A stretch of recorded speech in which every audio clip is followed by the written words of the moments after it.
Extension والا معاملہ یہ نواز شریف اینڈ کمپنی نے کرنا ہے؟ میرا خیال تھا آپ کو سیریس بات کریں گے، ببو ہی ٹھیک تھا، یہ کام تو ببو بھی کر رہا تھا۔ نہیں آپ کریں ماشاءاللہ، آپ آج اتنے اجڑے کیوں لگ رہے ہیں؟ سر آپ کچھ کہہ رہے تھے؟ ان کی خواہش تو یہی ہوتی ہے ہمیشہ یاسر صاحب کہ آرمی چیف ہمارا بندہ ہونا چاہیے، آہستہ آہستہ وہ بیچ میں سے کچھ اور نکل آتا ہے۔ نواز شریف کی اس حوالے سے قسمت بہت خراب، بہت خراب۔ باجوہ کس کا بندہ تھا؟ باجوہ کو کس نے لگایا تھا؟ نواز شریف نے۔ جی مشرف کو کس نے لگایا تھا؟ باقی سارے کام چھوڑے۔ اگین نواز شریف۔ ایون رحیل شریف بھی کسی کے ساتھ نہیں بنی، کسی کے ساتھ نہیں۔ اور یہ معاملہ تو خیر اب جہاں تک پہنچ گیا ہے نا، نواز شریف وغیرہ کے تو چونکہ پلے ہی کچھ نہیں ہے، وہ سوچ بھی نہیں سکتے۔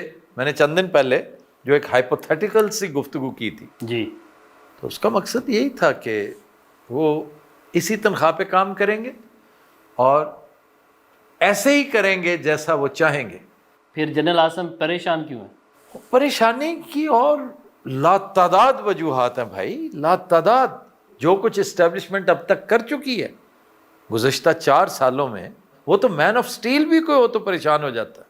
پھر اکانومی کی جو صورتحال ہے اس نے مسائل کھڑے کیے ہوئے ہیں۔ رئیس کثر یہ جو قدرتی آفات ہیں انہوں نے نکال لی، اور پریشانی اس حوالے سے ہے کہ اگر نواز شریف، زرداری، دیگر سیاسی وہ لوگ جو ان کے فالوورز ہیں، جو ان کے ہاتھ پہ بیعت کرتے ہیں عاصم منیر کی، وہ اگر سیم پیج پہ نہیں ہوتے، ایکسٹینشن تو اسٹیبلشمنٹ لے لے گی جس طرح چاہے گی جب چاہے گی۔ صحیح۔ وہ اس لیے کہ ہر چیز میں ایک بینچ مارک بن چکا ہے، ایک قانون بن چکا ہے، اور پتہ ہے وہ کیا ہے؟ کیا؟ فارم 45 فارم 47، ہر چیز میں سیدھی طرح سے کام کر دو، نہیں کرو گے تو یہ لو ہم خود کر رہے ہیں۔ یہاں پریشانی اس لیے ہو سکتی ہے، اب ادھر تو پریشانی نہیں تھی، فارم 45 والے بیچارے ویسے ہی مسائل زدہ ہیں، ستم رسیدہ ہیں، لیڈر ان کا اندر ہے، پارٹی ان کی تتر بتر ہے، پلے ان کے کچھ بھی نہیں ہے، مارے بھی کھا رہے ہیں، جوتے کھا رہے ہیں، گولیاں کھا رہے ہیں۔ لیکن ادھر جو ہے نا، جیسے گاڈ فادر نہیں کہتا keep your friends close and enemies closer, تو یہ تو اینیمیز ہو جائیں گے پھر، who are very close to him، تو پھر ان پر خصوصی نظر رکھنی پڑے گی، پھر سازشیں پنپ سکتی ہیں، پھر اور بہت کچھ ہو سکتا ہے۔ اور یہ تو پھر اس معاملے میں بہت آگے ہیں، سازش تو شروع ان سے ہوتی ہے نا، تو اس لیے وہ خطرناک صورتحال ہو سکتی ہے۔ یہ دشمن بے ضرر ہے، سازشی کا کوئی اعتبار نہیں ہو سکتا، وہ کرنے پہ آئے تو بہت کچھ کر سکتا ہے، نہ کر سکے تو کچھ بھی نہیں کر سکتا، خواہ بزدل ہو خواہ بہادر ہو، اگر سازشی ہے نا تو اس کے شر سے بچے ہی رہنا چاہیے۔ جی میرا کویشچن ایک یہ ہے آپ سے، آپ ماشاءاللہ کافی اس میں ایکسپیرینس رکھتے ہیں، آپ کا کافی تعلیم بھی ہے، کہ 1947 سے جب سے پاکستان بنا ہوا ہے، ہر 3-4 سال کے بعد جو ہمارے ڈکٹیٹرز وغیرہ ہیں، جو اسٹیبلشمنٹ ہے وہ آ جاتی ہے، تو کیا ہمارا جو جمہوری نظام ہے کیا وہ کمزور ہے، یا ہم لوگ کمزور ہیں، عوام کمزور ہے، کہ جو آج تک اس نظام کو سمجھ نہیں سکی کہ اس نظام کی اصل حقیقت کیا ہے؟ سب سے پہلے تو یہ کہ ہمارے ہاں جمہوریت ڈی ریل ہو جاتی ہے ہر دفعہ، اس میں سب سے بڑا دخل جو ہے نا ہماری بدقسمتی اور بدنیتی کا ہے۔ اگر ہمارے ہاں ایوب خان کو کسی نے نکیل ڈالی ہوتی نا اس دور میں، جب وہ ابھی جونیئر آفیسر ہی تھا اور سازشیں کر رہا تھا صبح دوپہر شام، آپ کے ملک کا سب سے بڑا ناصور ایوب خان ہے۔ یہ سکندر مرزا وغیرہ جو ہے نا یہ تو شمار قطار میں ہی نہیں آتے، اس سے بعد شروع ہوتا ہے سلسلہ۔ ایون یحییٰ خان اس کے آگے کچھ بھی نہیں تھا۔ یحییٰ خان ایک بد کردار آدمی ضرور تھا، لیکن اس کی وجہ سے ملک کو جو نقصان پیچھے سے ہو کے آ رہا تھا نا، بدقسمتی کہ اس وقت یحییٰ خان بیٹھا ہوا تھا اقتدار میں، ادروائز اب دیکھیں ہماری بدقسمتی کا آغاز اس دن سے ہوا جس دن، میں ہمیشہ کہتا ہوں، ہم بہت ہی ابتدائی عمر میں یتیم ہو گئے تھے، اور قائد اعظم کی زندگی میں ہی ہمیں یتیم کر دیا گیا تھا۔ وہ اگر صحت مند فٹ رہتا اور اکیلا نہ ہوتا، اس کے ساتھ بھی 4 ولبھ بھائی پٹیل جیسے لوگ، ابوالکلام آزاد جیسے لوگ، امبیڈکر جیسے لوگ، تگڑے لوگ موجود ہوتے، تو اس کو زبردستی زیارت نہ بھیجا جاتا کہ جاؤ تمہیں تو ٹی بی ہو گئی ہے، کسی ایسی جگہ صحت افزا مقام پہ، اسے کیڑا صحت افزا مقام، تاکہ تمہیں ہٹا دیا جائے منظر سے۔ تو اس بیچارے کو تو منظر سے ہٹا دیا گیا۔ رہی سے ہی کسر نکل گئی کہ آپ نے اس ایمبولینس کا قصہ بھی سن لیا ہوگا کہ پھر کیا ہوا. بابا قوم کے ساتھ، معمار کے ساتھ، قوم کے معمار کے ساتھ، ملک کے معمار کے ساتھ یہ سلوک کرنے کے بعد ہم کیا توقع رکھتے ہیں؟ یہ تھرو آؤٹ ایسا ہی سلسلہ چلتا رہا. ان لوگوں نے اپنے آپ کو بہت سستا اس وقت کی سپر پاورز کے ہاتھوں بیچ دیا، امریکہ اور اس کے حواریوں کے ہاتھ.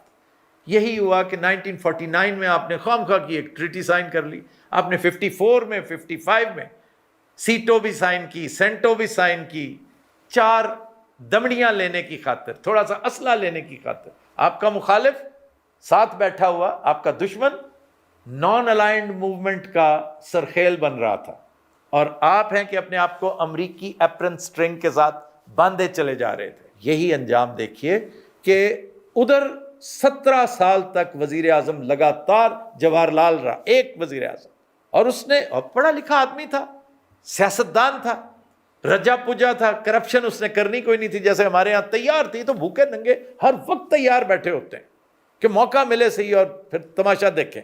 اس نے انشور کیا تھا کہ یہ جو کیونکہ ایک مارشل ہسٹری تھی اس علاقے کی، یہاں پہ جو بھی آیا، آپ دیکھ لیں کہ عربز آئے 710 سے آنورڈز، جو بھی آیا وہ بزور شمشیر معاملات کرتا ہے. سلاطین دلی نے بھی یہی کیا، منگولوں نے بھی یہی کیا، حتیٰ کہ انگریزوں نے بھی یہی کیا، اور ان سے پہلے آرینز یہ سب کچھ کر چکے تھے.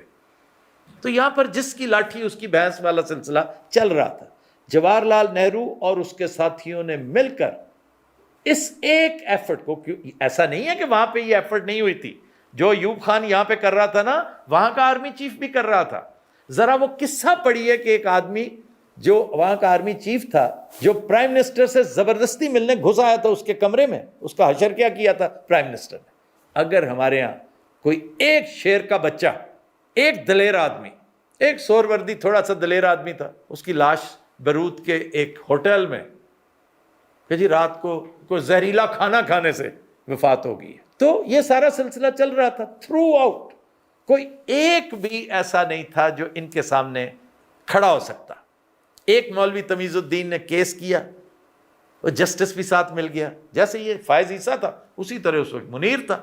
یاد ہے نا جسٹس منیر، جس نے آپ کو، اس لیے کہ آپ کو تو پتہ ہے نا، آپ تو ریلیٹ کر سکتے ہیں، یہ نوجوانوں کے لیے پرابلم ہوتا ہے، آپ کو تو پتہ ہے اس کا، کہ اس نے نظریہ ضرورت کا، وہ جو ڈاکٹرن آف نیسیسٹی، ایسا گھسیڑا ہمارے دماغوں میں کہ جو آج تک ہماری جان نہیں چھوڑ رہا. تو یہی وجہ ہے کہ نظریہ ضرورت جو ہے اس کی وجہ سے ہمارا جو ہے جمہوری نظام وہ مستقل اور مضبوط نہ ہو سکے. جی نظریہ ضرورت، پھر نظریہ ضرورت آگے جگہ دیتا ہے کرپشن کو.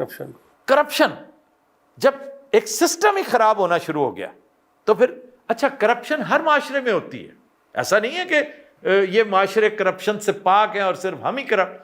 ہماری ٹریجڈی ہے کہ ہم کرپشن کرتے وقت یہ نہیں دیکھتے کہ یہاں کرنی ہے، یہ نہیں کر سکتے ہم. اس میں عام آدمی شکار ہوتا ہے، اس بیچارے تک نہیں پہنچنا چاہیے. امریکہ میں ہم سے زیادہ کرپشن ہے، لیکن وہ عام آدمی کم سے کم، اب تو خیر وہ بھی افیکٹ ہو رہا ہے، اب تو یہاں بھی افیکٹ ہو رہے ہیں ہر جگہ. اب تو نفسا نفسی کا عالم ہے نا، اب تو ایک بہت بڑا ٹوسٹ آ رہا ہے، پوری ورلڈ ایک نئی کروٹ لینے کے لیے تیار بیٹھی ہوئی ہے. تو آپ نے پوچھا جس پرسپیکٹو میں کہ پھر کیا ہوا کہ کرپشن نے، چور بازاری نے، ریاکاری نے، منافقت نے، مصلحت کوشی نے جگہ لے لی، اور وہی بیوروکریسی جس نے اس ملک کو تعمیر کرنا تھا، وہی جو ہمارے ملازم تھے، ہمارے پیسوں پہ پل رہے تھے، وہ ہمیں آنکھیں